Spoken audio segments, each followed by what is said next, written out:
Acendei neles o fogo do vosso amor, enviai o vosso Espírito, e tudo será criado, e renovareis a face da terra.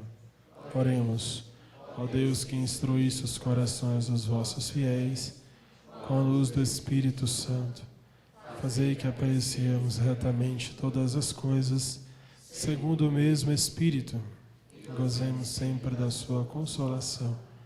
Por Cristo Senhor nosso.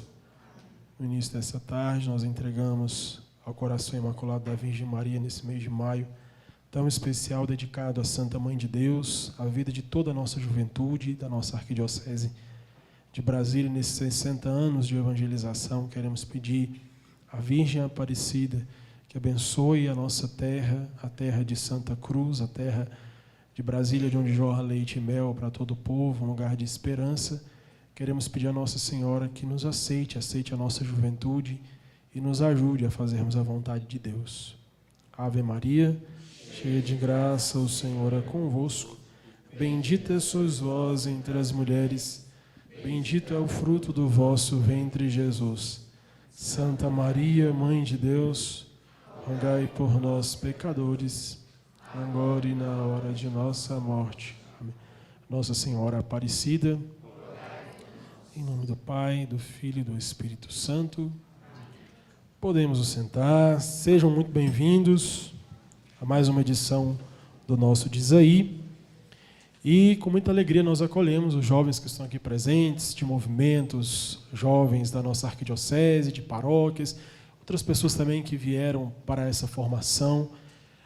O Diz Aí acontece em alguns momentos do ano como um auxílio formativo que o setor juventude oferece para a nossa juventude. Eu sou o Padre Lucas, assessor do setor juventude, junto com o casal Edson e Danusa. Nós estamos à frente do setor juventude aqui da Arquidiocese de Brasília.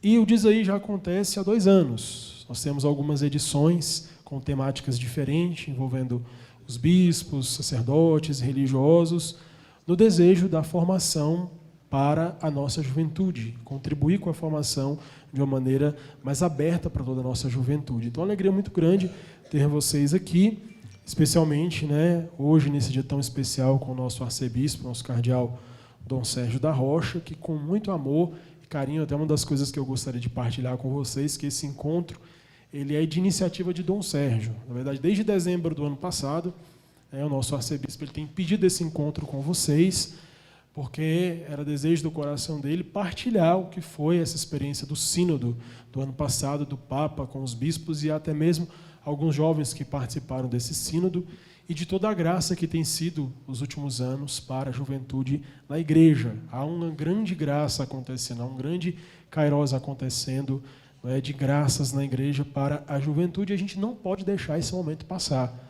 E temos uma oportunidade, porque Dom Sérgio ele participou do sínodo, de toda a construção, do que nós estamos vivendo nesse momento, nessa etapa evangelizadora da igreja, do pontificado do Papa Francisco, e para nós é uma alegria poder participar, vivenciar este momento tão especial. Então, a primeira coisa que nos alegra é saber que esse encontro é desejo do nosso arcebispo, que como pastor está hoje falando diretamente conosco, com a juventude, se aproximando, para que a gente possa saber de uma forma ainda mais profunda o que é realmente hoje o anseio da igreja, do Papa, para você, que é jovem, que está na paróquia, no movimento, na comunidade.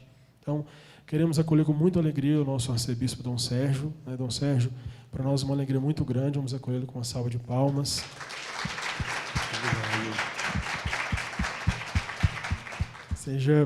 Para nós é uma alegria muito grande ter o senhor conosco, e também nós estamos sendo transmitidos pela TV Canção Nova Regional no canal 55.1 e pela NET também da Canção Nova no canal 27. Então também agradecemos a transmissão da TV Canção Nova para esse momento tão especial. Então abro agora a palavra para o nosso arcebispo Dom Sérgio. Então, uma boa tarde a todos. Eu agradeço ao Padre Lucas a acolhida e desde já agradeço a atenção de vocês, aqueles que aqui estão presentes, mas também quem está unido a nós nesse momento pela Canção Nova aqui regional. Vejam bem, nós estamos aqui num momento que seria mais de diálogo do que de palestra. mas até mesmo as condições aqui desse auditório não é que ajuda tanto no diálogo. Então, na verdade, acaba se tornando mesmo uma espécie de palestra, embora o diz aí significaria mais um momento de conversa, de diálogo, do que propriamente de uma conferência ou de uma palestra. Mas a gente vai tentando misturar as coisas. Também não tenho aqui a intenção de fazer uma exposição completa, seja do sínodo, isto é, da Assembleia Sinodal, que ocorreu em outubro do ano passado em Roma, seja do documento final ou, então, dos documentos relativos ao sínodo. Então, o que é que o arcebispo faz? Eu vim mais para partilhar com vocês alguns pontos, alguns aspectos, seja da Assembleia Sinodal, isto é, do evento, do acontecimento que nós chamamos de sínodo, seja dos textos que são relativos ao sínodo. Então, antes de mais nada, eu queria dizer a vocês que nós temos 3 grandes fontes, ou 3 grandes documentos, quando alguém quer conhecer melhor o sínodo da juventude ou sobre a juventude. Nós temos um primeiro texto, tem várias publicações, várias edições, não estou aqui fazendo propaganda em nenhuma delas. Na verdade, eu tenho aqui o chamado Instrumentum Laboris, que é instrumento de trabalho. O que é o instrumento de trabalho? O texto que serviu para aqueles que participaram do sínodo. O texto que foi usado como base para a reflexão, para as intervenções. E por que esse texto é muito importante? O chamado instrumento de trabalho para o sínodo. Ele é importante porque ele recolheu as contribuições de vocês. Quando eu digo vocês, não é necessariamente de vocês que estão aqui. Espero que também tenha sido. Pelo menos a oração de vocês foi recolhida nesse momento de preparação para o sínodo. Mas, na verdade, o instrumento de trabalho recolheu a participação de jovens do mundo inteiro de maneira diferenciada. Havia 3 modos principais de participar. Um era a própria igreja local, ou a igreja no Brasil, recolhendo as contribuições ao questionário que foi apresentado na época, as perguntas que foram feitas na época. Então, em geral, de cada país foi feito um resumo daquilo que chegou a cada conferência episcopal e foi enviado. Essa era uma primeira forma de participar. Havia um questionário, haviam perguntas que muitos puderam responder. Havia um questionário online. Se você entrasse não sei se era página web, se você entrasse através da internet em contato com o Sínodo dos Bispos, tinha lá um questionário online que qualquer jovem, não dependeria nem mesmo de fé cristã explícita ou fé católica explícita, porque o Papa queria ouvir todo mundo. Não queria ouvir apenas os jovens que estão dentro da igreja. Queria ouvir também aqueles que não estão. E isso é muito importante também para nós hoje. Nós não podemos ouvir só a nós mesmos. Nós temos que ouvir, temos que sair, ir ao encontro de quem não está com a gente. E ouvir aproximando-se. Não tem como você ouvir de longe. Ouvir pressupõe aproximar-se. Mas o questionário online era uma forma de ouvir, de aproximar-se. E teve gente do mundo inteiro que respondeu. Há países que se envolveram mais, outros menos. Não sei hoje avaliar claramente qual foi a participação do Brasil. Eu sei que no questionário anterior teve uma grande participação. E havia um terceiro modo, que se alguém quisesse, como grupo, poderia fazer as suas observações e enviar, como movimento, como grupo, poderia enviar. Então, esse texto, ele recolhia muito daquilo que foi feito nesse questionário. E, se vocês se lembram, houve uma reunião pré-sinodal. O Papa Francisco tem valorizado muito a fase de preparação para o sínodo. O sínodo é dos bispos, mas a fase preparatória, o Papa tem insistido para que toda a igreja, de alguma maneira, seja envolvida na sua preparação.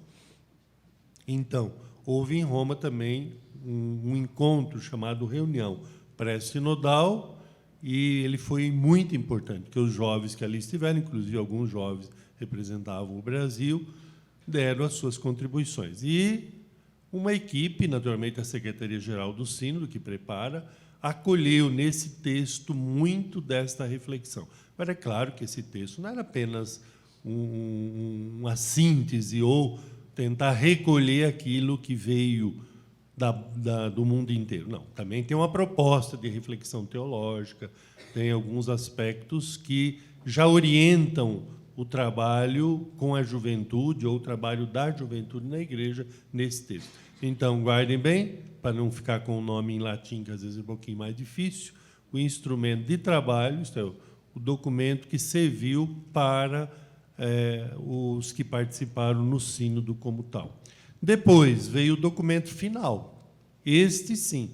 Então, esse documento, ao longo do sínodo, isto é, esse instrumento de trabalho, já diz o nome, foi trabalhado, e durante o sínodo ele foi acolhendo muitas das observações que os bispos presentes trouxeram, bispos ali representando o episcopado do mundo inteiro, que do Brasil, até então, eram 4 os representantes da Conferência Episcopal, mas eu que participava como nomeado pelo Papa por causa da função de relator geral. Então, o Brasil tinha oficialmente 5 representantes, embora eu não fosse delegado, isto é, representante da Conferência Episcopal do Brasil, mas nomeado pelo Papa. Mas, de qualquer modo, esse documento final foi cuidadosamente trabalhado, elaborado e, no final, aprovado, parágrafo por parágrafo. No site do Vaticano, você encontra esse documento com o resultado das votações de cada parágrafo. Até o Sínodo dos Bispos de 2012, quem era o Papa em 2012? Era o Papa Bento. Qual foi o sínodo de 2012? Era sobre a nova evangelização, né? Sobre a evangelização. E aquele sínodo, o sínodo de 2012, ele foi o primeiro que o Papa autorizou publicar, então o Papa Bento autorizou publicar o que se chamava de proposições. O que eram proposições? Os bispos, aqueles que participam, vão elaborando propostas, no final fazem a votação, mas era entregue ao Papa. Só que, desde 2012, o Papa Bento, na época, tomou a iniciativa de autorizar a publicação. Eram 53 ou 56, não me lembro claramente, eu participei daquele sínodo como representante aqui do Brasil, em 2012. Então, tivemos aquilo. Agora, qual é a novidade? O Papa Francisco, ao invés de proposições, pediu um texto. O texto, naturalmente, tem começo, meio e fim. As proposições não precisavam ter articulação.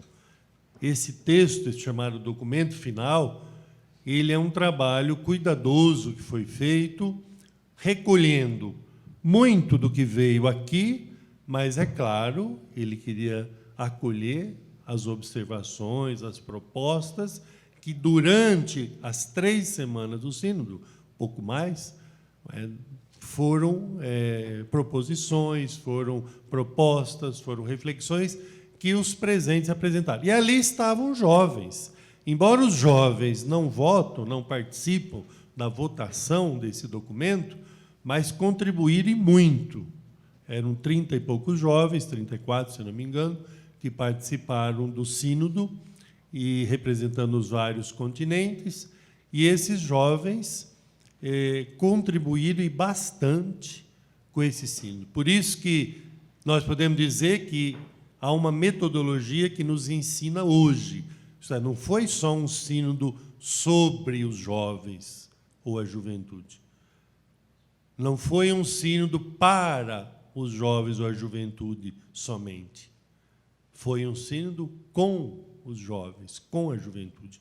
Primeiro, porque na fase de preparação, os jovens, a juventude participou, teve ocasião. E depois, porque durante o sínodo, então, na elaboração do documento final, os jovens nos ajudaram e animaram muito o clima deste sínodo, dessa assembleia do sínodo do ano passado, foi muito agradável. Foi um clima muito fraterno, e a juventude que ali estava conseguiu trazer a alegria própria da juventude para o próprio ambiente do sínodo. O Papa, os bispos ali presentes, ficaram muito felizes com a presença dos jovens nos vários momentos do sínodo. Isso para dizer aquilo que o Vaticano II, na sua mensagem à juventude, já tinha reconhecido, que a igreja se rejuvenesce quando tem a presença de jovens. É claro que é bom ter jovens de todas as idades, né?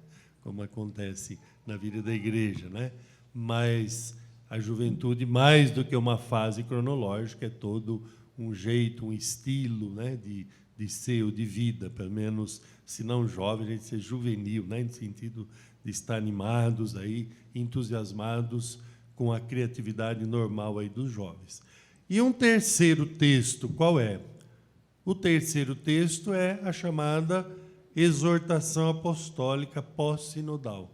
Vocês sabem que depois de um sínodo, há um costume do Papa publicar um texto que não é um simples resumo do que se falou, mas ele livremente apresenta a temática daquele sínodo. Vocês se lembram do sínodo de 2015? Foi um sínodo muito divulgado, foi sobre o matrimônio, a família.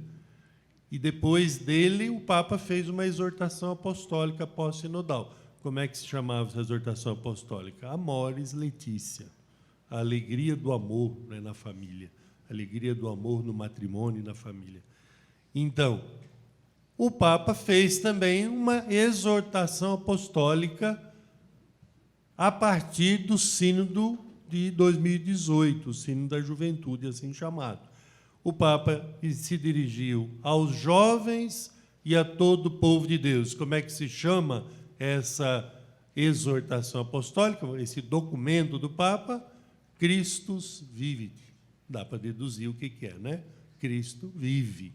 Vocês certamente já tiveram contato com esse texto, e se não tiveram, por favor, esse momento breve que eu estou tendo aqui com vocês é mais para estimular, não é para substituir a leitura, sobretudo desta exortação apostólica. Então, se você ainda não viu esse texto, ele está disponível na internet, que é fácil de acessar, mas tem em livrarias, sobretudo nas livrarias católicas, certamente você encontra com facilidade esse texto. E o documento final do sínodo também, ele está disponível, por exemplo, no site do Vaticano, em várias línguas, mas também você encontra esse documento com uma certa facilidade nas nossas livrarias. Bem, isso é sobre os 3 grandes fontes. Bom, o sínodo, você sabe que ele ocorreu em Roma do dia 3 ao dia 28 de outubro do ano passado, e, na verdade, nós temos 3 grandes fases para o sínodo. Dá para perceber que eu já me referi a elas aqui, através desses documentos. Qual é a primeira fase? Preparatória, a etapa que envolve todo mundo. Segunda, a fase da chamada Assembleia Sinodal, representada por esse documento, o documento final que resulta de lá. E aí vem qual fase? O pós-sínodo. São essas 2 fases que o Papa Francisco tem insistido muito, a fase de preparar e a fase de acolher. Porque até então se valorizava com razão, como hoje se faz, a Assembleia, o encontro, que é sempre lá em Roma. Mesmo da Amazônia, esse ano vai ter um sínodo especial. Então, não é os sínodos chamados ordinários ou assembleias ordinárias do sínodo. Este ano, aquela da Amazônia é para uma região, não é para a igreja toda, nem mesmo para todo o Brasil. É para uma região que envolve o Brasil e mais 8 países. São 9 países ou 7 conferências episcopais que estão envolvidas no sínodo para a Amazônia, que são as igrejas presentes na região amazônica, chamada Panamazônica. Então, aí é uma assembleia especial. Ela envolve a estas igrejas de modo especial, isto é, as dioceses que estão na Amazônia. Mas ele não vai acontecer na Amazônia, acontece em Roma. Nem tem como o Papa deixar Roma durante 3 semanas, um pouco mais, e ficar fora de Roma. É muito difícil isso ocorrer, creio que não ocorra normalmente. E, com isto, nós temos ocasião para um envolvimento maior nosso nos sínodos normais. E esse da juventude, como já expliquei, teve grande participação. Mas agora está na fase que nós temos que pensar.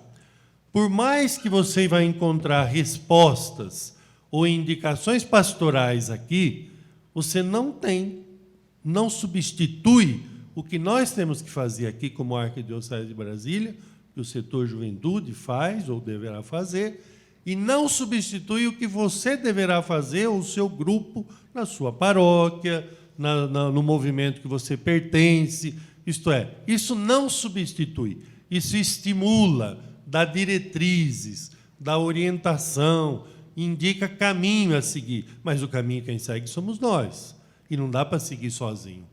O Papa insiste muito na sinodalidade. O que é a palavra sínodo? Sínodo significa caminhar juntos. Em grego, a palavra sínodo é uma palavra grega.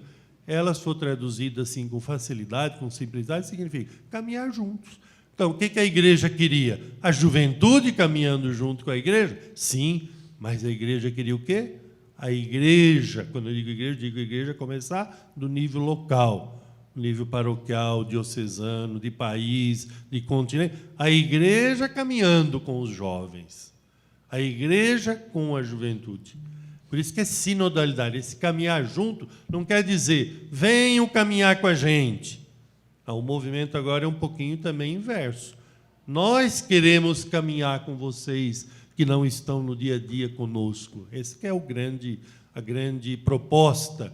Por isso, fala-se de sinodalidade missionária. Complicado, né? A expressão é complicada. O que significa isso? Sinodalidade é caminhar junto, é procurar estar junto, conviver, dialogar, assumir junto a missão de evangelizar. Agora, missionária por quê? Porque nós não ficamos só esperando quem vem até nós. Nós precisamos descobrir como chegar a quem não está com a gente no dia a dia. Então, esta é a fase que está estimulando, questionando a nós. Quando eu digo nós, estou falando nós bispos, eu, em primeiro lugar, aqui, o setor juventude da Arquidiocese, a juventude. Então, por mais que você lê e encontrar respostas pastorais, não tem aqui, claramente tem, mas não tem assim, de maneira específica, aquilo que você, como grupo, como pessoa, como paróquia, como movimento juvenil, pode e deve fazer na igreja. Aquilo que cada pastoral, seja pastoral juvenil, seja pastoral de outro campo. Por quê? Uma reclamação que os jovens fizeram, já nos questionários, isso é nesse momento antes do sínodo e durante o sínodo, dá para deduzir qual é. Os jovens disseram o quê? Que muitas vezes se sentiam abandonados, não pela igreja como tal, mas por setores, por pessoas, por lideranças, seja clerical ou laical, mas às vezes sentiam-se abandonados. E disseram uma coisa que até hoje está ecoando no nosso coração de maneira muito forte. Não tenham medo de se aproximar de nós. Não tenham medo de vir até nós. Não tenham medo de abrir espaços para que a juventude possa participar. E não tenham medo de anunciar o Evangelho e de anunciar a palavra de Deus sobre as realidades vividas pela juventude, sem excluir nada. Por quê? O que jovens de lá e do mundo inteiro disseram, o que vocês certamente diriam. Porque se vocês não disserem, se os bispos, se os padres, se as lideranças leigas, se a igreja não disser essa palavra sobre o sentido da vida, sobre o modo cristão de viver os diversos aspectos da vida, outros vão dizer, outros vão falar e não vão falar o que Deus está querendo dizer, o que Jesus disse ou o que a igreja está dizendo. Quando nós dizemos aqui que a igreja não deve ter medo, que a igreja deve se aproximar, nós não estamos falando genericamente, nós estamos falando aqui, como eu disse há pouco, da igreja começar do seu nível mais próximo. Por isso é que nós estamos, como igreja em Brasília, nos questionando. os passos a serem dados para chegar mais até os jovens, para poder contar mais com a juventude na igreja. E, com razão, os jovens pediram maior espaço, maior protagonismo na igreja e na sociedade. E precisa. Precisa sim, nós precisamos de mais espaço, de maior protagonismo. Significa os jovens não serem apenas aqueles que ajudam, mas aqueles que assumem, de fato, com responsabilidade, os mais diferentes campos ali da pastoral. Não quer dizer que jovem só trabalha com jovem ou com realidade juvenil. Claro que é fundamental. Nós precisamos de jovens evangelizando jovens. O sínodo quis estimular jovens que vão ao encontro dos jovens, que evangelizam jovens. Mas nós precisamos dos jovens atuando nos diversos campos da vida da igreja, nos diversos campos da pastoral. E, por isso, é preciso que esse espaço seja dado, mas que vocês também, jovens, aproveitem esse espaço. Tem razão quando a juventude quer ser valorizada pelos outros grupos, pelas outras pastorais, pelas outras lideranças da igreja. Mas aproveite os espaços que já existem. E graças a Deus que nós já temos muito jovem participando do dia a dia da nossa igreja, nas nossas paróquias, nos movimentos, nas pastorais, nos serviços, nas comunidades. Mas temos, sim, um grupo imenso de jovens que não está na igreja e que não conhece Jesus, não conhece a vida nova que vem de Jesus e, por isso, está muitas vezes sofrendo e fazendo sofrer. Estão se perdendo e fazendo se perder ou atrapalhando os outros também. Então, nós queremos que os jovens trilhem o caminho da vida, encontrem o sentido da vida em Cristo e, para isso, nós contamos, em primeiro lugar, com a juventude. Os jovens mesmo, a juventude, serem os primeiros a nos ajudarem a abrir as portas da igreja, as portas da comunidade, as portas de um grupo para acolher os outros. Há um itinerário nesse texto do documento final do Sínodo que ele é muito significativo para nós. Ele está baseado na passagem dos discípulos de Emaús. Todo o documento sinodal foi organizado em 3 partes, tomando por base a famosa passagem, a experiência vivida pelos discípulos de Emaús. Nós estamos no tempo pascal, recentemente essa passagem foi lida, mas ela pode ser relida, está lá em Lucas 24. E por que ela serve de grande inspiração, não apenas para o texto, serve de inspiração para a juventude, serve de inspiração para a pastoral juvenil, seja qual for a expressão de pastoral da juventude ou de movimento de jovens. Isto é um grande estímulo para a juventude refazer a experiência de Emaús. Então, qual é a primeira parte? A primeira parte é pôs-se a caminhar com eles. O que significa isso? Jesus está caminhando no meio dos jovens, Jesus está com a juventude. O Cristo jovem no meio dos jovens já é uma realidade. Só que os discípulos de Emaús não conseguiam enxergar a presença de Jesus ressuscitado. Eles estavam tristes, desanimados, incapazes de enxergar o sentido dos acontecimentos, sobre o sentido da cruz. O caminho era longo, não estavam conseguindo percorrer esse caminho. A primeira parte desse documento fala da realidade da juventude. E fala de problemas, acima de tudo, de desafios da juventude. Mas, no meio disso tudo, dos desafios, dos problemas, do caminho longo, os jovens hoje, que são discípulos de Emaús, discípulas de Emaús, são convidados a dizer, a reconhecer que Jesus estava caminhando com eles, está caminhando com eles. Jesus está conosco. Isso aqui é fundamental. Então, não é uma leitura da realidade aqui na primeira parte de caráter sociológico. Se levantam alguns aspectos da realidade social e cultural, especialmente vivida pelos jovens hoje, mas para ajudar a perceber que, no meio disso tudo, de alguma maneira, Jesus se faz presente e tem muitos jovens fazendo a experiência de Deus, fazendo a experiência do encontro com Cristo nessa circunstância. E esta é a base. A igreja não forma apenas grupos de jovens para serem grupos de amigos. É muito bom que cada grupo de jovens, cada movimento de jovem, seja um espaço de amizade, um espaço de vida fraterna. Mas nós precisamos ir além disso. A base é este amigo que é Jesus.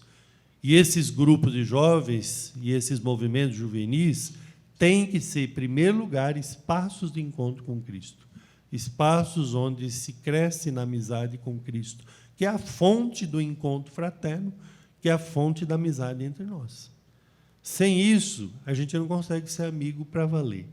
Sem isso, a gente não consegue viver o amor fraterno segundo o mandamento novo de Jesus. A gente vive de outro jeito, mas não do jeito que Jesus ensinou. Então, essa primeira parte é fundamental. O encontro com Cristo no caminho significa o encontro com Cristo no meio das situações mais diversas da vida. E, naturalmente, os jovens, as jovens, aquele que os jovens, estou dizendo sempre no plural, são convidados a fazer essa experiência do encontro com Cristo através daquilo que a igreja oferecer. O Papa, aqui no Christus Vivit, nessa exortação apostólica, insiste muito na experiência concreta. Não é ouvir dizer sobre Jesus, não é ouvir falar sobre o Evangelho, mas vivenciar. Cristo vive, isso é, Cristo está vivo, presente no meio de nós, no meio da juventude, e nós não podemos só ouvir falar que isso acontece. Nós temos que fazer essa experiência, temos a oportunidade de fazer essa experiência no meio de tantas dificuldades da vida, né? Bem, mas aí vem a segunda parte.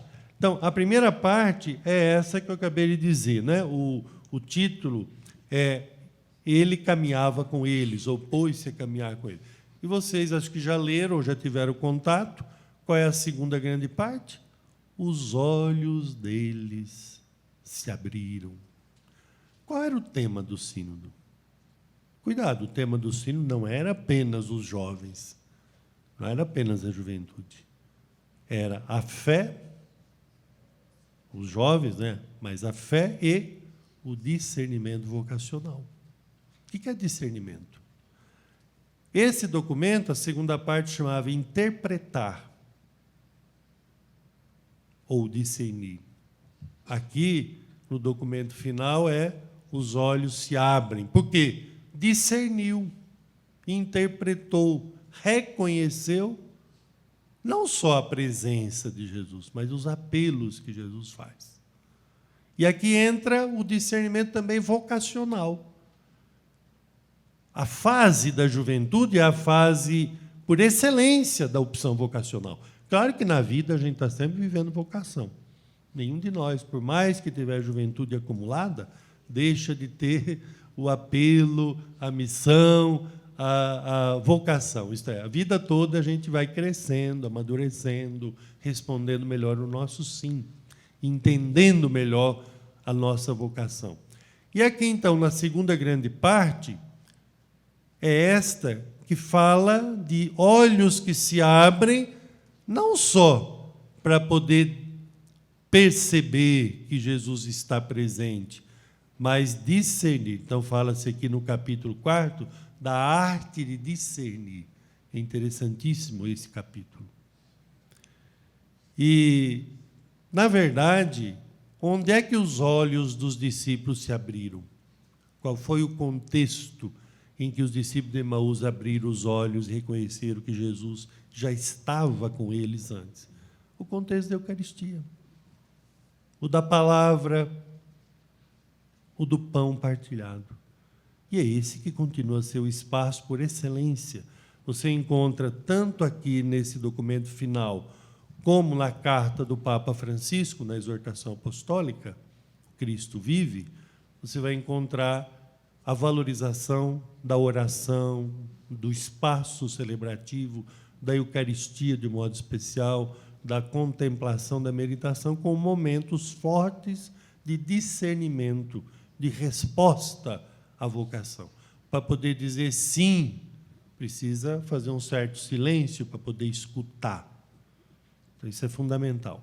Então, não é o único contexto em que você vai ouvir, discernir. A própria ação pastoral de vocês, o trabalho de evangelizar, pode ser também um trabalho de caridade com os mais sofredores. Você, naquela ocasião, você pode meditar, rezar, junto de pessoa que está doente, junto de alguém que está necessitado, junto de uma família mais pobre, junto de jovens mais sofridos. Você pode ali ter ocasião para isso, não é só dentro do templo, mas sem dúvida que a liturgia, a Eucaristia, a palavra, a oração ocupam um lugar fundamental na vida da juventude, na vida de todos nós, na vida da igreja, para discernir, para interpretar, para entender o que Deus quer, para responder o sim e depois para ter forças de manter esse sim, para sustentar esse sim. Por isso, o contexto vocacional. Eu não vou entrar agora nisso, se depois alguém quiser fazer alguma pergunta, mas aqui tem, infelizmente, nem sempre é devidamente valorizado ou divulgado, o aspecto vocacional específico do sino. Não é só vocacional no sentido de sacerdócio, vida consagrada, que são importantes, é claro, na vida da igreja, sempre teve e terá uma importância especial a vocação à vida consagrada, a vocação sacerdotal. Mas aqui eu estou falando de vocação para seguir Jesus, para ser discípulo, discípula, porque só assim a gente pode responder também à vocação específica. Um padre, um diácono, uma religiosa, um religioso, uma pessoa consagrada, um leigo, uma leiga que assume uma pastoral, que exerce um ministério. E, em primeiro lugar, somos discípulos de Jesus, discípulas de Jesus. Se não formos reconhecidos como cristãos, como discípulos, será apenas um fazedor, um cumpridor de funções, que pode ter seu valor, mas que não dá testemunho de fé, que não dá testemunho de vida cristã. E hoje nós precisamos de testemunho. A última parte, eu vou chegando aqui, quase ao final desse momento mais amplo de introdução, depois, Padre Lucas, se for o caso, eu retomo mais um pouco, mas a gente pode tentar responder algumas questões, para não cansar muito o pessoal, e depois, se sobra tempo, eu posso desenvolver um pouquinho mais. Eu entraria agora na parte terceira, que é a mais prática, mais pastoral, e que a maioria das pessoas se interessa. É como aquele documento que o Papa escreveu sobre o matrimônio e a família. A maioria ia direto só no capítulo que falava das coisas mais práticas e deixava toda a parte de espiritualidade matrimonial, a parte de teologia do matrimônio e da família, a parte bíblica, que era fundamental. O Papa pediu, naquela época, não vão direto naquele capítulo, o Papa dizia, pegue e leia os anteriores, tenha paciência de ler antes, porque senão você vai ficar apenas com a prática e vai perder o fundamento, né? Você vai querer construir a casa a partir do telhado e vai esquecer do alicerce. Então, aqui também, a tentação, seja no documento do Papa está mais diluído, mais difuso a parte pastoral, mas os dois documentos, o que preparou o sínodo e o documento final, ele tem a terceira parte, que é a prática, a pastoral. Embora todo ele é prático, todo o sínodo é pastoral. E a tendência das pessoas é dizer, não, eu já vou ler logo ali. Não, isso aqui serviria, inclusive, para reuniões. Vocês que têm ocasião, não só reuniões do setor, reuniões do próprio grupo que você pertence ou da sua comunidade.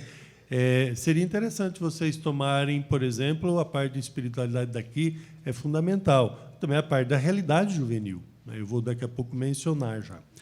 A parte da realidade está muito ligada à parte do agir, a parte terceira, a parte pastoral. É lógico. Cuidado, porque às vezes nós fazemos o levantamento da realidade vivida, seja pelos jovens, seja pelas famílias, seja por quem for, e depois, na parte final, a gente se esquece disso, começa a falar de outras coisas, né? Então, se nós fizermos um levantamento inicial de quais são os grandes desafios da juventude, lá no final deve ser respondido. E aqui eu queria, como parte terceira, então, qual é o título da terceira parte? A inspiração é missionária. Naquela mesma hora, eles voltaram. Vocês lembram o que aconteceu com o discípulo de Emaús?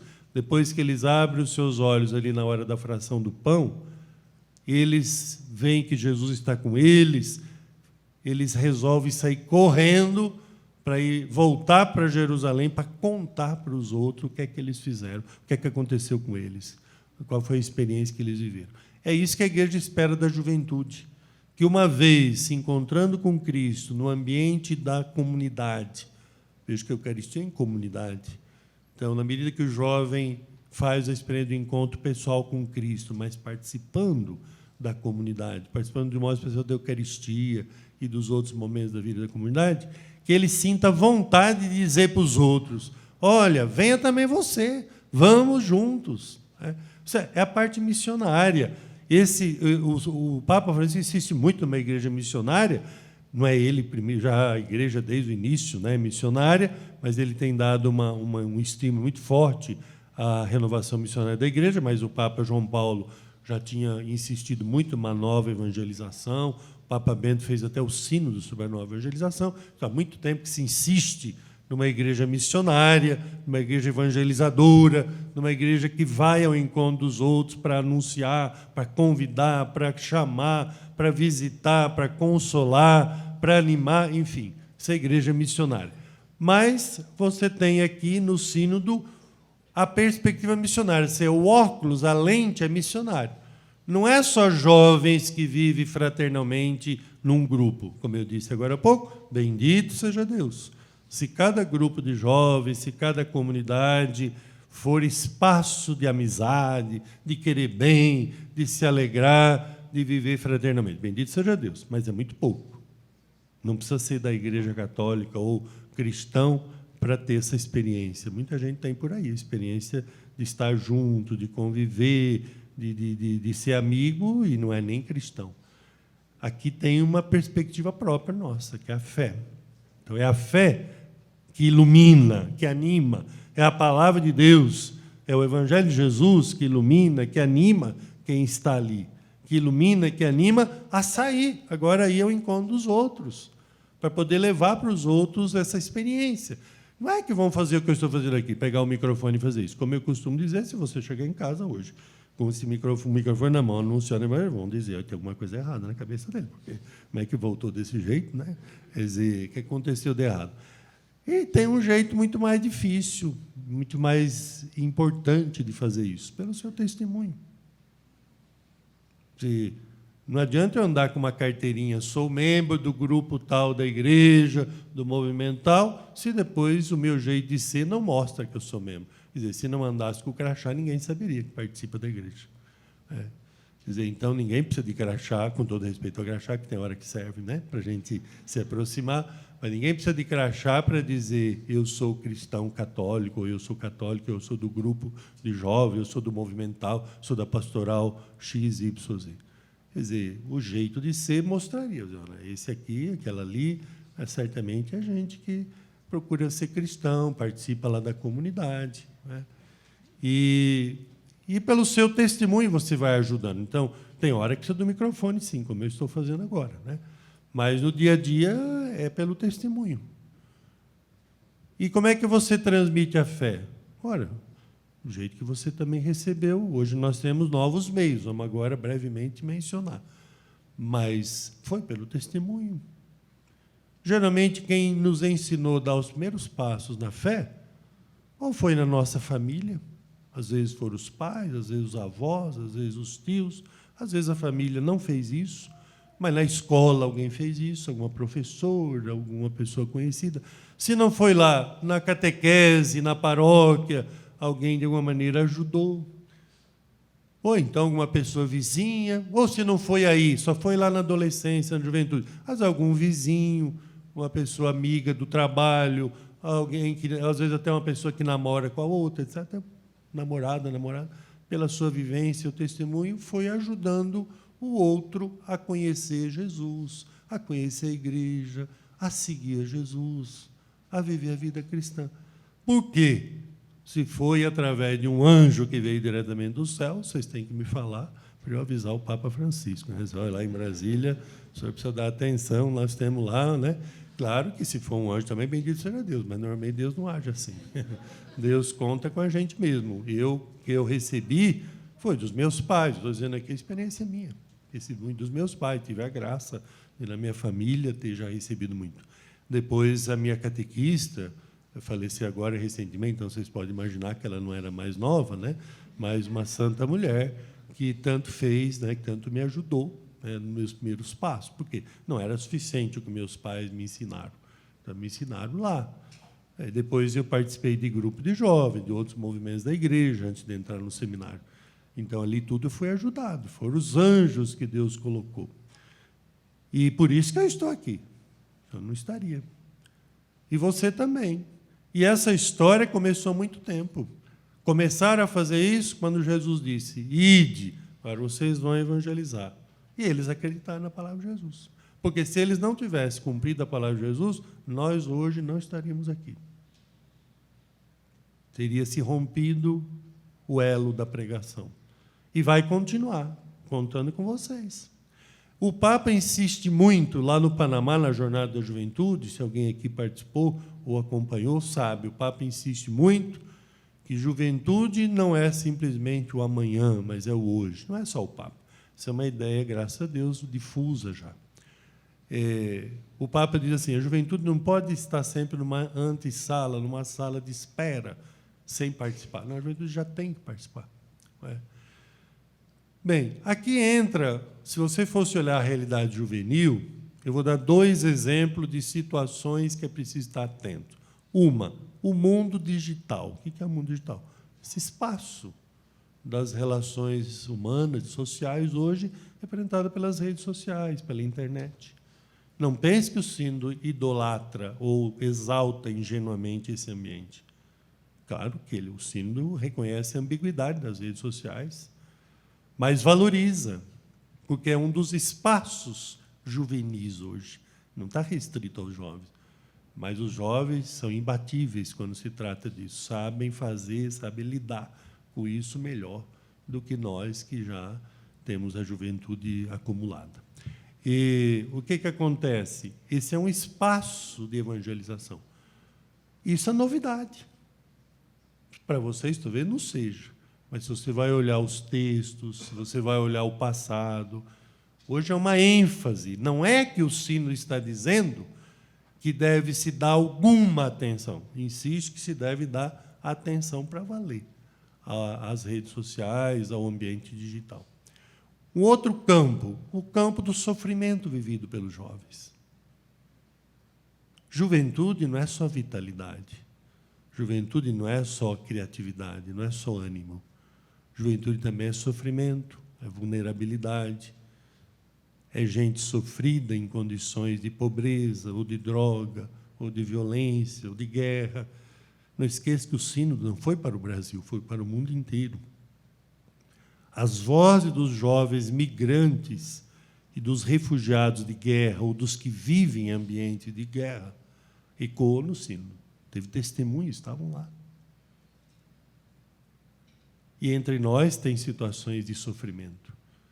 E se nós não fizermos nada por esses jovens, por essas jovens, nós não estaremos fazendo bem nossa missão. Estaremos sendo um grupo de bem-aventurados que se alegram com o Evangelho, mas que não são capazes de compartilhar com esses irmãos mais sofredores esta alegria, essa esperança, esse sentido da vida que vem do Evangelho. E, por isso, os jovens não atuam só dentro da comunidade, não atuam só dentro das pastorais, dos movimentos. Isso está claríssimo aqui nos documentos. Eu não vou ficar lendo para não cansar vocês, mas depois você lê se ainda não leu. Os jovens também têm que atuar no dia a dia da sociedade, nos diversos campos. Eu citei um deles, que é o da comunicação. E vocês são bons demais para isso. Não deixo de colocar esse dom de Deus, que é a facilidade de atuar em campos como esse. Não deixe de colocar a serviço do Evangelho, de Jesus, do Reino de Deus, da Igreja. As redes sociais têm que ser espaços de fraternidade, de paz, de anúncio de vida nova. E vocês têm um potencial imenso para fazer isso. Esse é um dos campos. Esse outro não é Roma, não é o Papa, não são os bispos que estavam reunidos no Sínodo, quem vão dizer o que é que nós temos que fazer pelos jovens mais sofridos daqui. Primeiro, tem que fazer o que o Sínodo fez, fazer o levantamento. E olha que a maioria dos nossos grupos não tem esse costume. Não estou dizendo para você pensar só quem está longe lá. Comece quem está perto. Quais são as situações de uma paróquia? Onde é que os jovens estão naquela paróquia? Que lugares eles estão? Eles estão na igreja? Se eles não estão na igreja, em algum lugar estão, porque acima do firmamento não estão. Então, onde é que eles estão? Basta fazer um levantamento. Vocês sabem, vocês conhecem. Se você não conhece, pergunte. E aí vão dizer, não, mas aqui não tem jovem. Dê uma olhada que tem. Eu estava aqui numa comunidade, eu não vou entrar em detalhe por questão de respeito, de reserva, porque eu não estou aqui criticando, mas só alertando. Eu estava numa determinada comunidade e o pessoal dizendo, olha, aqui é nossa comunidade, nossa juventude aqui já está com a juventude acumulada há muito tempo, porque parece que gente mais jovem aqui é muito difícil aparecer pelas condições que nós vivemos aqui, etc. E é verdade que há lugares aqui em que predomina, às vezes, uma participação maior das pessoas mais adultas ou as pessoas mais vividas, que são um grande bem para a igreja. O Papa sempre insiste. Quando fala dos jovens, o Papa não está desvalorizando a geração já mais idosa. É o contrário. O Papa fala muito do relacionamento respeitoso, da valorização daqueles que já não são mais tão jovens de idade, né? Mas, nessa comunidade que eu estou me referindo, o pessoal estava dizendo, estava assim como vocês aqui, mas era um grupo um pouco menor, que não tinha ninguém. Enquanto o pessoal estava falando, era um sábado à tarde, exatamente como agora. A porta estava aberta do local. Enquanto estavam falando, eu estava olhando, e do meu lado tinha um outro bispo e um outro padre, e tinha lá um grupinho de jovens conversando, gritando, falando, porque tinha uma escola lá por perto. Não demorou muito, passou um jovem e fez um gesto que hoje já não se vê com facilidade. Como ali era um ambiente de igreja, ele fez sinal da cruz quando passou. E eu não demorei muito e falei, gente, enquanto vocês estavam dizendo que aqui não tem jovem nenhum, tinha aqui um grupinho ali na frente e um que passou aqui. Em 5 minutos. Você continuar a olhar, significa, tem jovem. Ele pode não estar dentro, pode não estar na sacristia, pode não estar no banco da igreja, mas ele está nas imediações. E o que fazer? Nós não podemos ficar só lá esperando, porque não é o anjo Gabriel que vai anunciar ele. Olha, vai lá, que tenha... Então, o anjo que Deus coloca hoje é você. Né? Hoje somos nós, independente aí do quanto nós somos angelicais ou não, mas Deus conta com cada um de nós. Né? Anjo, na verdade, é mensageiro, né? E Deus está contando com a gente, um missionário, uma missionária. Então, vocês ajudem nossas comunidades, nossas paróquias, a nós, bispos e padres, nos ajude também a perceber melhor a presença dos jovens, a ir ao encontro dos jovens. E, para terminar, uma figura que ficou muito valorizada no sínodo, que para mim foi novidade, chama-se acompanhador. Você vai ver aqui. O acompanhador ou acompanhadora, gasta-se um tempo largo aqui no documento final sobre essa figura. Fala de características, de traços. O que é o acompanhador ou acompanhadora de jovens? Não é apenas assessor. Assessor é importante. O que é assessor? Alguém que ajude os jovens em campos específicos ou ajude permanentemente, mas não substitui a coordenação de jovens, etc. Agora, aqui não, aqui é acompanhador. O que faz o acompanhador? Ele acompanha, primeiro, o grupo, mas ele acompanha pessoalmente. O grande traço do acompanhador aqui é acompanhar pessoalmente. Graças a Deus que tem quem acompanha grupos, e é bom que tenha. Mas é bom também ter quem acompanha. Acompanhar para quê? Para ajudar no itinerário de fé, para ajudar a ser cristão, para ajudar a encontrar o sentido da vida, para ajudar a participar da igreja, para ajudar a descobrir, a discernir a vocação, a responder à vocação. Para isso que acompanha. E isso não acontece com a vocação para quem vai ser padre? Acontece, aliás, se exige. Sem isso, ninguém pode nem entrar no seminário. Isso não acontece para uma menina que vai entrar no convento, que pensa em ser religiosa? Acontece. Se não acontecer isso, ela não vai entrar. E por que para os outros não precisa? É como se dissesse, o resto dos jovens se vira como pode. Não precisa de gente para acompanhar. Só que, como os jovens são muitos, então realmente é difícil para um padre ou uma liderança só ali acompanhar todo mundo. Por isso tem que multiplicar os acompanhadores. Quando fala de acompanhar para entrar no seminário, talvez o grupo de padres que trabalha mais com isso, ou de pessoas leigas que trabalham mais com vocações, seja suficiente. Mas quando fala de juventude, precisa de mais gente. E não está dizendo que um jovem, uma jovem que já tem um pouco mais de experiência ou de formação não pode ser acompanhador. Mas aqui pressupõe realmente pessoas que têm uma experiência de vida maior, ou de vocação maior. Né? Maior, que eu digo, com mais tempo. Não quer dizer que, acabei de dizer, o mais jovem também pode colaborar, deve. Mas aqui se fala, sobretudo, de alguém com um pouquinho mais já de vivência. Bom, gente, eu prometi que eu ia parar, né? Faz tempo, né? Eu estou dizendo que eu vou parar e não parei, né? É que tem uma riqueza imensa. Isso porque eu não entrei nos documentos. Não é que não entrei, mas sem ler. Porque se eu começar a ler, além de cansar vocês, eu não vou conseguir, em pouco tempo, fazer isso. Então, eu queria estimular vocês, literalmente falando, animar vocês a lerem. Pela ordem, claro que a carta do Papa, a chamada exortação apostólica, Cristo vive. Então, se você ainda não leu, leia, medite. Tem uma espiritualidade imensa aqui, não é algo estritamente pastoral, mas fala ao nosso coração. E olha quem que o Papa escreveu a carta: aos jovens e a todo o povo de Deus. Mas aos jovens, primeiramente. Olha, se eu escrever uma carta para você não leu, vai ficar bravo, né? Ficar triste. Então, ainda mais uma carta desse tamanho, né? Que o Papa gastou um tempo imenso. Claro que para ler também uma carta dessa precisa de tempo, mas quem lê um pedacinho cada dia vai ler logo, e não precisa muito tempo, não. Que parece, aqui a publicação minha está um pouquinho mais larga, mas já tem texto até mais curtinho, né? Mais resumido, assim, é o tamanho, digo. Aos jovens e a todo o povo de Deus. Então, não é só para jovens, para todo o povo de Deus, para todos nós. Então, esse é o primeiro texto a você ler. O Papa recolheu muito do documento final do sínodo. Eu achei que ele foi generoso demais. Então, eu agradeci a ele pessoalmente, porque ele valorizou muito o documento do sínodo, o documento final. Você vai ver que ele está citado aqui muitas vezes.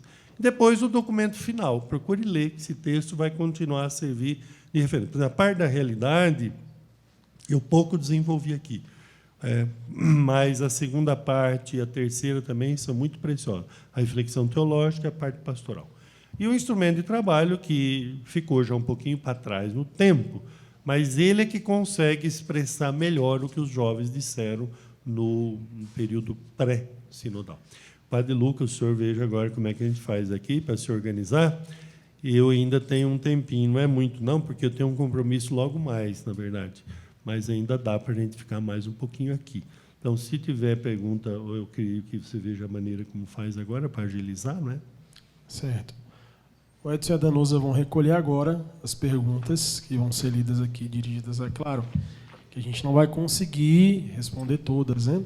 Mas a gente vai recolher agora as perguntas. Se você ainda quiser anotar, referente ao tema, ou algum tema que você gostaria de perguntar ao nosso bispo, é uma oportunidade, como o Dom Sérgio falou no início, de diálogo. Claro que a gente tem um limite do tempo, mas é uma oportunidade boa de você, como jovem, dialogar com o nosso arcebispo, dialogar com o Dom Sérgio sobre isso, né? Eu queria fazer uma pergunta, começar abrindo. Houve uma especificidade no instrumento de trabalho, que foi algo de diferente de outros sínodos, que foi contemplar os continentes, né, Dom Sérgio, enfim, aonde a igreja alcança, onde a igreja tem alcançado. O que o senhor destaca sobre aquilo que contempla o nosso continente específico da América Latina de trabalho, assim, do que é o de trabalho da nossa juventude, da nossa marca, desse instrumento de trabalho para essa nossa região específica? Olha, há uma diversidade muito grande de situações vividas pelos jovens na própria América Latina. Porque, segundo o país ou a região da América Latina, você tem acentuações diversas. Eu chamo a atenção, nesse momento, para aquilo que foi uma grande referência o tempo todo no sínodo, que é juventude no plural. O que significa isso? precisamos ter cuidado para não ficar com uma ideia abstrata de jovem ou criar um conceito juvenil que depois se aplica a tudo e não aplica a nada, ou que não serve efetivamente para pastoral depois, para evangelizar. Então, as feições da juventude na América Latina apareceram de maneira plural. No Brasil, nós costumamos mencionar menos, por exemplo, as feições indígenas, mas outros países ressaltam mais. Aliás, o Brasil tem necessidade de valorizar mais a presença indígena, inclusive da juventude indígena e de dramas vividos por jovens indígenas. Não podemos deixar isso. Mas, para dizer assim, quando se fala de juventude nos países, particularmente nos continentes, se apela muito para ver no plural, mas isso vale para a sua paróquia lá. Ali também tem juventude no plural. Cuidado de não achar que todo jovem é ou tem que ser igual. Tem jovem que, pela sua índole, pelo seu temperamento, pela sua educação, etc., ele, determinado tipo de expressão, ele não gosta, não se sente bem. Então, precisa ter cuidado, porque eu acho que essa visão plural da juventude é um desafio para a gente, mas, de outro lado, ajuda a gente a respeitar melhor, a valorizar melhor as diferentes situações que estão aí. Por exemplo, teve regiões da América Latina que ressaltou mais o sofrimento dos jovens na questão de drogas e violência. Mas teve também quem ressaltou a piedade popular, que são coisas que nem sempre se valorizam devidamente. Por exemplo, a piedade popular nem sempre, aqui entre nós no Brasil, é valorizada ou reconhecida como algo juvenil. A pessoa olha mais como algo de gente idosa. E, na verdade, tem muito jovem, creio que aqui também, que tem expressão de piedade popular, e que é um instrumento de evangelização. Então, na América Latina apareceu piedade popular. Em outros países aparece menos, na Europa aparece muito menos. Aliás, eu não me lembro de ter aparecido, com todo respeito. Não quer dizer que não há devoção mariana ou ao santo, mas não aparece claramente como piedade popular. Bem, desculpa não me alongar aqui, né? Ou já me alonguei, né? Duas perguntas aqui interessantes, Dom Sérgio, que eu acho que é de curiosidade dos jovens de Brasília e, ao mesmo tempo, um auxílio para os jovens que estão aqui. Primeira, qual o principal passo que o jovem deve dar para discernir a sua vocação? E a segunda é pessoal, como que o senhor descobriu a sua vocação, Dom Sérgio? Olha, o próprio documento sinodal, ele tem duas grandes referências que valem para todos nós e valem para a minha vida. Primeira referência é a comunidade. A gente hoje faz o discernimento da vocação participando da vida da igreja, participando da comunidade. Um jovem, uma jovem que quisesse vivenciar de maneira mais específica a vocação cristã, mas não tivesse participação em comunidade, não dá para aceitar que ela dê passos maiores sem esse passo primeiro. Eu não estou falando aqui apenas para ser padre, ou para ser religiosa, ou se consagrar. Eu falo também para ministério leigo, como leiga. Não dá para alguém, porque durante a noite teve uma inspiração, outro dia chegar lá e se apresentar para o padre e dizer, a partir de hoje ou da manhã, eu vou ser o que coordena tal coisa, ou que está a serviço tal coisa. Primeiro, precisa ser um caminho de discípulo. O missionário, o servidor da comunidade, ele precisa ter vivência de discipulado. Então, é fundamental a experiência de vida comunitária para pensar a vocação, para poder discernir vocação. A igreja me ajudou e muito na minha vocação. Seja quando eu fui coroinha, que eu tive essa experiência desde criança, mas eu fui catequista na minha comunidade. Como catequista, me ajudou muito a pensar a minha vocação, a decidir por ser padre. Eu fui membro de grupo de jovem. Então, no grupo de jovem, me ajudou muito. A experiência comunitária. Não dá para alguém querer servir a igreja a vida toda se não participa dela. Se está participando dela só lá dentro de casa. Não, muito pouco. Nós estamos dizendo que não vale quem participa só de maneira mais, sei lá, menos envolvente ali na comunidade. Tem seu valor, essa prática religiosa. Mas para ser padre, para ser religiosa, para se consagrar ou para exercer um ministério leigo ali na comunidade, precisa ter um pouco mais de vida comunitária, de participação comunitária. Porque senão não se discerne direito, e se discernir não se sustenta essa vocação. Ela não aguenta. Mas o segundo referência, qual era? A família. O pessoal está achando que o sino esqueceu? Não esqueceu, não. Pelo contrário. Esse sino se entende em continuidade com o anterior, que era sobre a família, não é sobre o matrimônio. E esse sínodo, ele valorizou a família como espaço de vivência da fé, de transmissão da fé e de discernimento vocacional. Porém, com a família mais fragilizada, o que está acontecendo? A igreja se torna a família onde o discernimento vai acontecer mais forte. Quanta gente que, se dependesse só da própria família, não teria a vivência cristã que tem hoje. Talvez é o contrário. Ele pode ajudar a família dele a viver, rezando por ela, testemunhando, fazendo o que ele pode, né? Mas para dizer que aí está a família e a comunidade, Padre Lucas, são os dois grandes espaços ou instrumentos de discernimento vocacional. Foi para mim, e eu tive a graça de ser ajudado, seja pela minha família, que tinha vivência religiosa, embora com muita simplicidade. Eu era de zona rural, não esqueça que eu fui criado na zona rural, só fui para a cidade já no final da minha infância, já quase no início da adolescência. E depois, como jovem, fui para o seminário. Mas tinha minha vida já na zona rural, minha família com as limitações que a gente tinha, mas tinha já uma certa vivência, graças a Deus, religiosa. E a comunidade foi quem veio me ajudar mesmo, a me animar, a dizer sim e a manter firme no meu sim, né? Muito obrigado, Dom Sérgio. Mais uma pergunta, aqui também eu consigo fazer duas em uma só.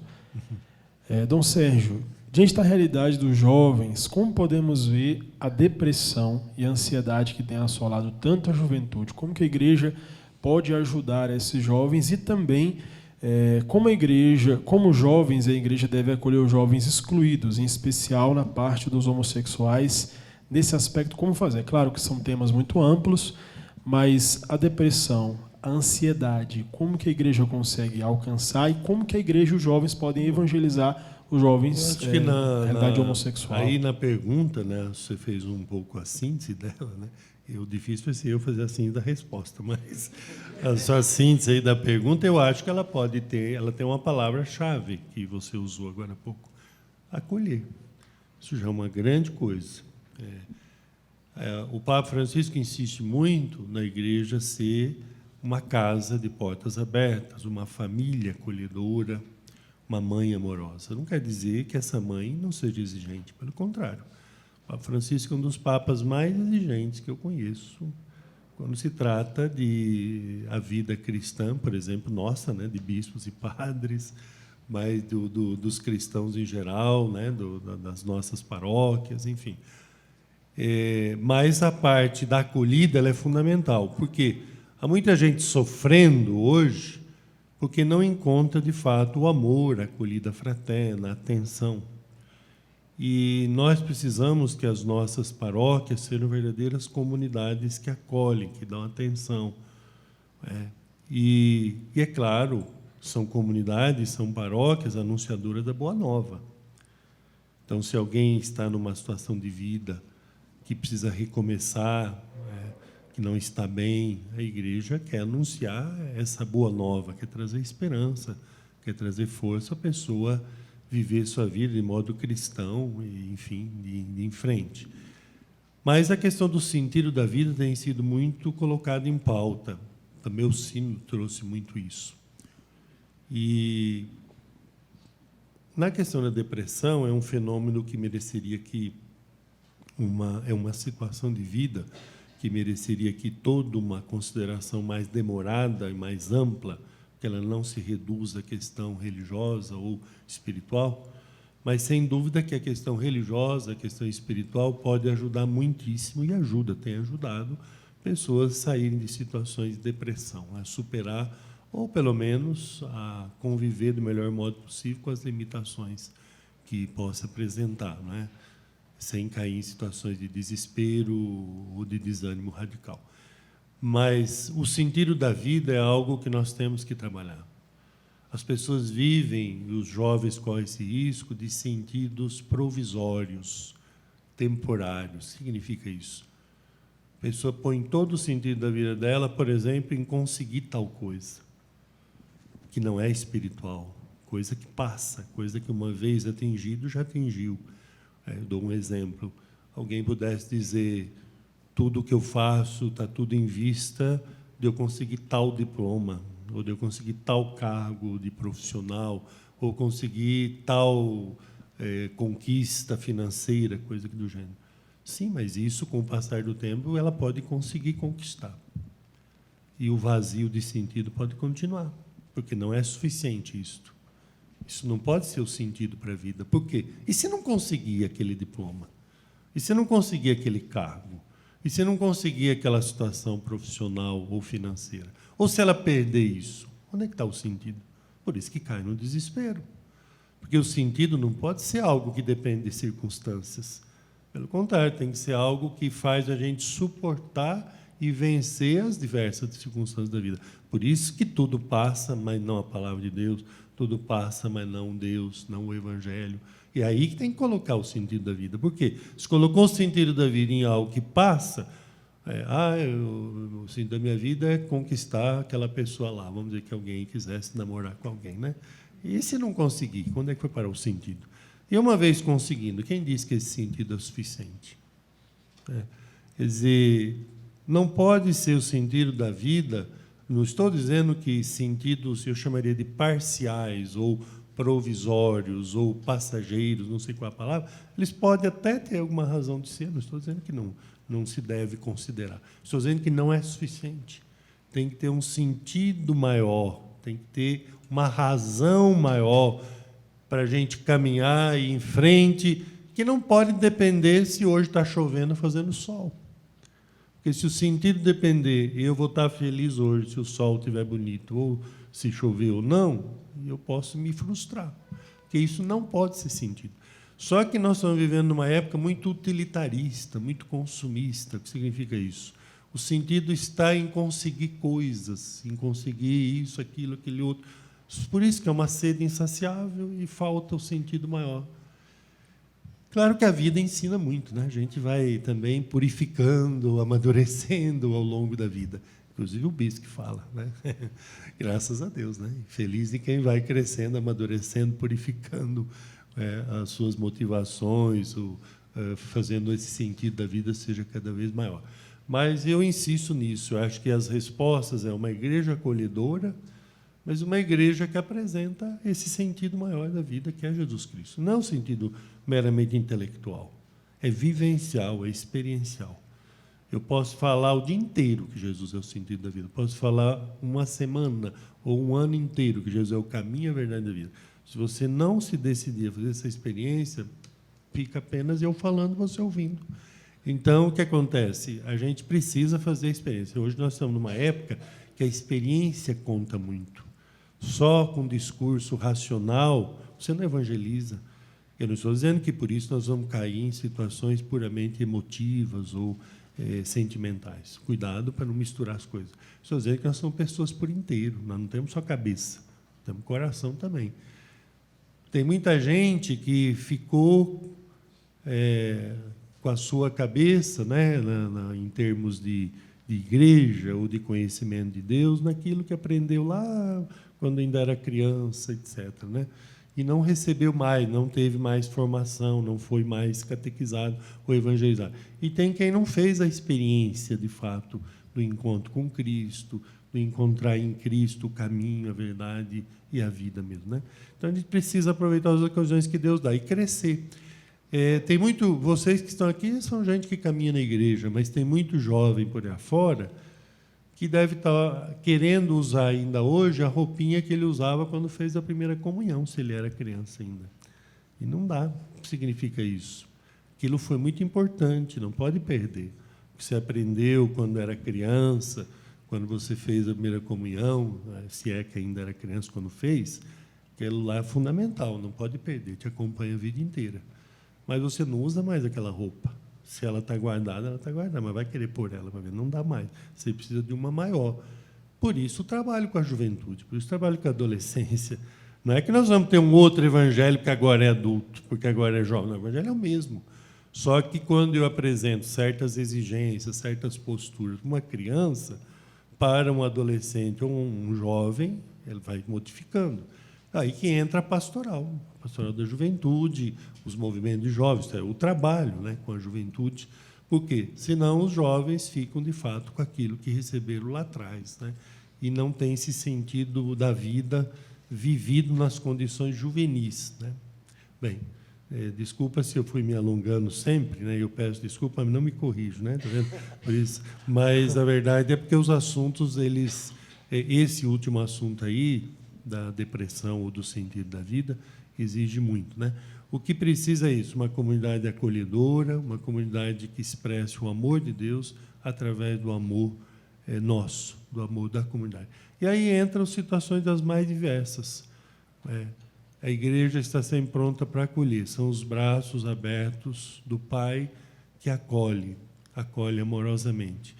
Agora, é claro que nós sabemos que Deus nos oferece sempre a oportunidade de crescer, de vida nova, de conversão. Então, quando fala de acolher, por exemplo, quem vive em situação de pecado, não significa concordar com o pecado.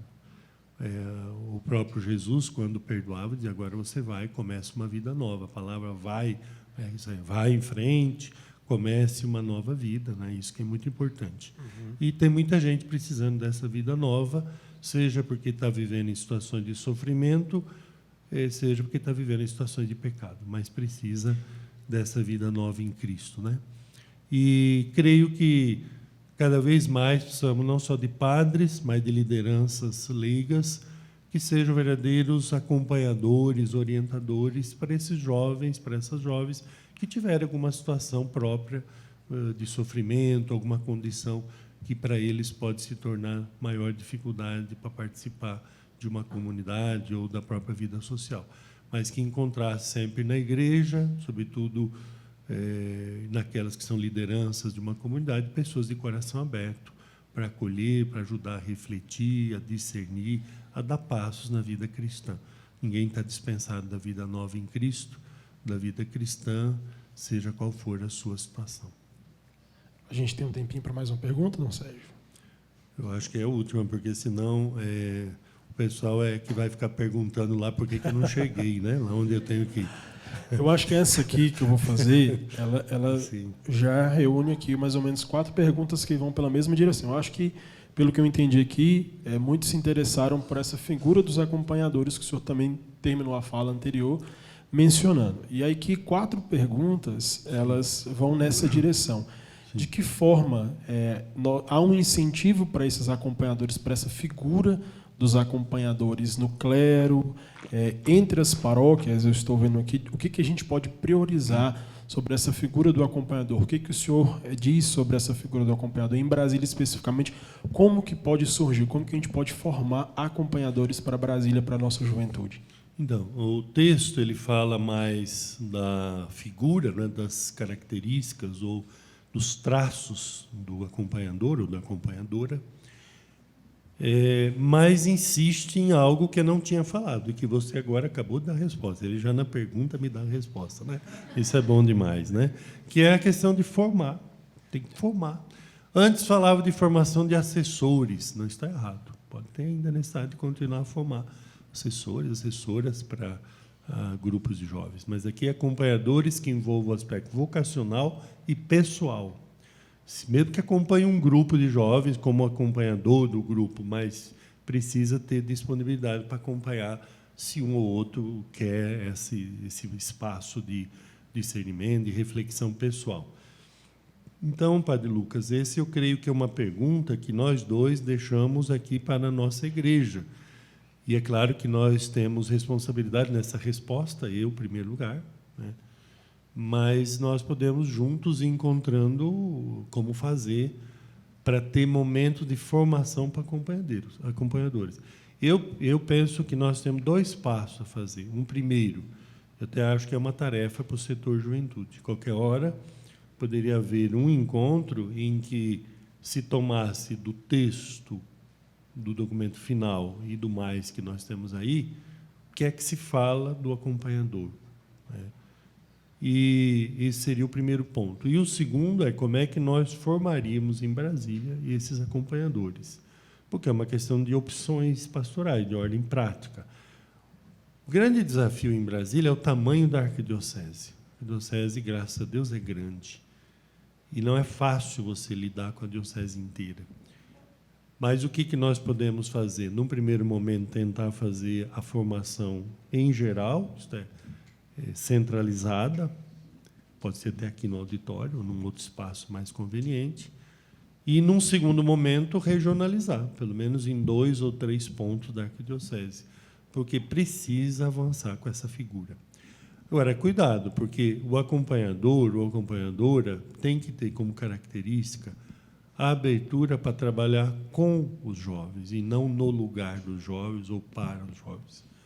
Se não tiver essa sintonia, já está comprometido o que vem pela frente. Precisa ter essa disposição de se pôr junto. Veja a expressão do título da primeira parte do documento. Jesus caminhava com eles, junto deles, ao lado deles. Não é que uma posição diferente, não, ele está muito próximo. Então, precisa. Agora, aquilo que foi dito agora há pouco, que os jovens constataram em vários momentos, é uma realidade também entre nós. O pessoal tem um certo medo de trabalhar com a juventude. Não é medo negativo de que os jovens vão causar problema, mas medo nesse sentido de ter receio, de não se achar preparado, de não achar que... O pessoal usa muita expressão, não tem jeito, né? Não que o jovem não tem jeito, a pessoa que não tem jeito para trabalhar com os jovens. Eu não tenho jeito para isso. Ora, na questão de jeito, Deus dá a graça, né? O Espírito Santo ilumina, né? Agora, é claro que nem todo mundo tem esse carisma, né? Eu não sei se a palavra carisma é mais adequada agora aqui, mas eu estou usando, que é um dom de Deus para colocar a serviço. Tem gente que tem uma facilidade enorme de trabalhar com jovens. Só de chegar perto, já em 2 tempos, aparece um jovem no meio de outros. Mas nós precisamos de formar gente disposta a ser acompanhador. E, mais uma vez, eu lembro, pode até não ser acompanhador do grupo como tal, ser acompanhador de jovens, mas se puder ser de um grupo, melhor ainda. Do grupo, quer dizer, está disponível para acompanhar, mas de atender pessoalmente, né? E gostaria muito que cada padre nosso fosse um acompanhador dos jovens, né? Como você procura ser. Cada um tem seu jeito, aqui entra também isso, né? Do clero. E não existe o super padre que sabe fazer tudo com a mesma competência, com a mesma facilidade. Cada padre, assim como nós bispos, cada um tem os dons que Deus dá. Um sabe trabalhar mais com uma coisa, outro mais com outra. Mas é claro que padre, numa paróquia, ele trabalha com o conjunto, não trabalha apenas com o grupo. Nas congregações religiosas, há carisma específico. Então, trabalha prioritariamente com determinado tipo de ação, né, evangelizadora.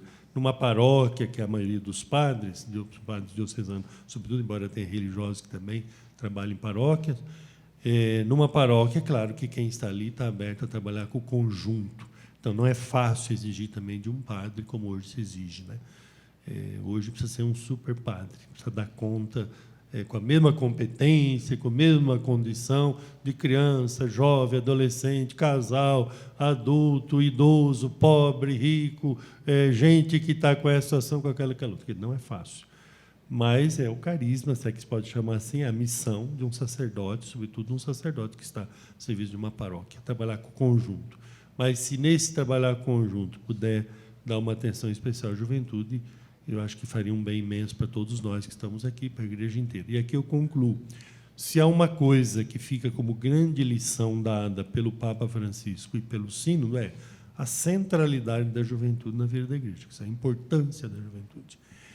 E nós aqui temos essa consciência, mas às vezes não avaliamos a situação de algumas igrejas pelo mundo. No Sínodo estavam os 5 continentes. E vocês sabem o que está acontecendo hoje com a Europa. Embora também na Europa tenha situações diferenciadas, mas tem comunidades que não têm jovem nenhum. Tem comunidades que só tem pessoas idosas. Primeiro, porque ali não tem jovens. Cuidado. É aqui, porque os jovens que estão ali não querem saber da igreja. Porque às vezes não tem, às vezes são grupos de famílias em que quase todo mundo é idoso, ou pequenas cidades em que a maioria são idosos. Diferente da população juvenil, que é uma característica da América Latina. Quando você falava da América Latina, esse é o primeiro dado. Somos um continente ainda juvenil, embora no Brasil, com a natalidade decrescente, é claro, o número de adolescentes e jovens também vai ficando menor. Mas tem igrejas no mundo que, para elas, é vital, assim como é para nós, mas para elas mais ainda, ter jovens, evangelizar os jovens, contar com os jovens, senão elas vão se acabar. A hora que vão para o cemitério, ninguém vive para sempre aqui, ou para não dizer quando vão para o céu, né? Então, não tem. Então, é muito sério. Então, nós aqui queremos dar valor para a presença dos jovens, queremos priorizar mais a juventude. E eu espero que aquele congresso que está sendo previsto dentro do ano jubilar possa ajudar a Diocese de Brasília a dar ainda mais importância à juventude e a acolher melhor os jovens, a contar mais com os jovens na própria vida da igreja. Eu, naquilo que puder fazer, estou à disposição. Mas também tem minhas limitações, que não são poucas, mas dentro do que eu puder, estou aí disponível. E obrigado de coração a você e a todo o pessoal tão querido que está aqui, também a Canção Nova, que esteve transmitindo esse momento, e ao pessoal que está unido a nós pela Canção Nova. Muito obrigado de coração. Até na Assembleia dos Bispos, né, foi aprovado as novas diretrizes da ação evangelizadora, aparece lá que a igreja de 2019 a 2023 assume os jovens como opção preferencial, né, se faz uma opção preferencial pela evangelização dos jovens, né? Sim, sim. E queremos agradecer a presença de todos que vieram, ainda tínhamos muitas perguntas aqui, mas a gente tenta propor um novo encontro. Eu acho que até muitas das perguntas que estão aqui, elas, de uma forma estratégica, elas se resolvem, Dom Sérgio, com essa figura do acompanhador, porque aparece aqui algumas questões muito particulares, né? Por exemplo, eu vi numa das perguntas aqui questões políticas, questões de jovens que têm uma sensibilidade para a tradição da igreja. Eu acho que algumas questões aqui elas são muito particulares, elas têm essa realidade, essa necessidade de jovens serem acompanhados especificamente por suas sensibilidades. Jovens que têm uma sensibilidade social, jovens de cunho político, de cunho mais tradicional, que eles podem existir. Eu acho que muito fica de dificuldade, eu acho que nos jovens, porque não tem acompanhadores para essas realidades específicas, né? E os jovens ficam muitas vezes sem esse acompanhamento, e eles carecem de uma palavra, de alguém que possa encaminhar para que não se radicalize numa área específica, ou em outra, ou numa realidade ou em outra, mas que realmente tenha um evangelho como base, né? E o evangelho, ele tem essa necessidade de alguém que acompanhe, né? Então, acho que muitas das perguntas aqui que vocês fizeram, elas têm essa necessidade. Se existe essa figura de acompanhador, muitas coisas elas podem encontrar o seu equilíbrio no Evangelho de Cristo, né? Podem encontrar a sua luz no Evangelho de Cristo. E essa figura realmente ela é importante. Dom Sérgio até me dizia, numa outra reunião que a gente teve, que até inclusive nos seminários de formação para sacerdotes se sugere essa figura dos acompanhadores também leigos, né? Porque muitos são jovens que estão lá nos seminários, nas congregações, tem muitos jovens também. Então, há uma contribuição, até mesmo de figuras desses acompanhadores, que não necessariamente são sacerdotes ou são religiosos, que podem ajudar na formação dos futuros sacerdotes, dos consagrados na vida da igreja, para a gente perceber essa necessidade, essa abertura que hoje a igreja tem aos leigos também, né, Dom Sérgio? Claro. Essa abertura. Precisamos de vocês e de muitos leigos e leigas evangelizando os jovens, orientando, acompanhando aí a própria juventude. E a igreja cada vez mais como um espaço de acolhida fraterna. Lembre-se que a igreja é comunhão, ela é trinitária, e significa que é a unidade na diversidade de dons, de carismas que Deus suscita na vida da igreja, né? Nosso problema é quando você tem manifestações radicais, extremadas, de desrespeito, etc. No mais, se procura hoje respeitar aquilo que é uma legítima pluralidade na própria vida da igreja, que sempre teve. A palavra católica significa universal, uma igreja que abraça a pluralidade, representada, inclusive, por culturas diferentes. Lá no Sino sentimos muito isso. Nós, às vezes, olhamos apenas a partir da igreja local, né? Quando está a igreja presente no mundo inteiro, e a Trindade. A Trindade é a unidade, mas a unidade na própria diversidade de pessoas ali da Trindade, a pluralidade que nós temos de dons, de expressões do próprio mistério de Cristo na vida da igreja, né? E da presença do Espírito na vida da igreja. Agora, precisamos cada vez mais cultivar entre nós o respeito, o diálogo, né? Evitar agressividade, ofensa, sobretudo em redes sociais, que hoje deve ser um espaço para evangelizar, conforme nós dissemos agora há pouco. Mas eu agradeço mais uma vez, podemos rezar para concluir, porque, ao menos de minha parte, depois, se vocês quiserem permanecer aqui à vontade, eu aqui não estarei podendo permanecer mais tempo, né? Então, vamos pedir para o nosso arcebispo a nossa bênção. E também já queremos agradecer a transmissão da TV Canção Nova aos que nos acompanharam. Deixamos aqui a nossa gratidão em nome de toda a juventude, do setor Juventude da Arquidiocese de Brasília, a todos que se fizeram presentes, queremos agradecer, e também aos telespectadores da TV Canção Nova, que nos acompanharam, também o nosso agradecimento, e a própria TV Canção Nova pela presença. O Padre Lucas, né, o setor Juventude, minha gratidão muito sincera, e a vocês que trabalham, ou vocês que primeiro participam da igreja como jovens, mas tanta gente que apoia o trabalho com a juventude, a evangelização com a juventude, gratidão muito sincera. Vamos pedir a proteção de Nossa Senhora, ela que cuidou de Jesus quando jovem, não é? Ela que era jovem quando disse o seu sim, ela que cuidou do Cristo jovem, que ela cuide também de nós, de toda a nossa juventude como mãe.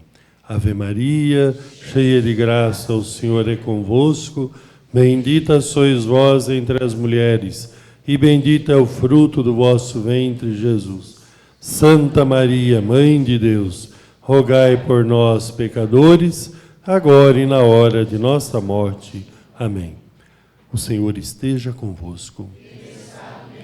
Abençoe-vos, Deus Todo-Poderoso, Pai, Filho e Espírito Santo. Então, desejo que todos tenham um bom final de sábado, um bom domingo, desde já, ide em paz, que o Senhor vos acompanhe. Graças a Deus. Obrigado.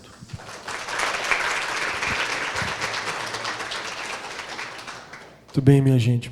Agradeço.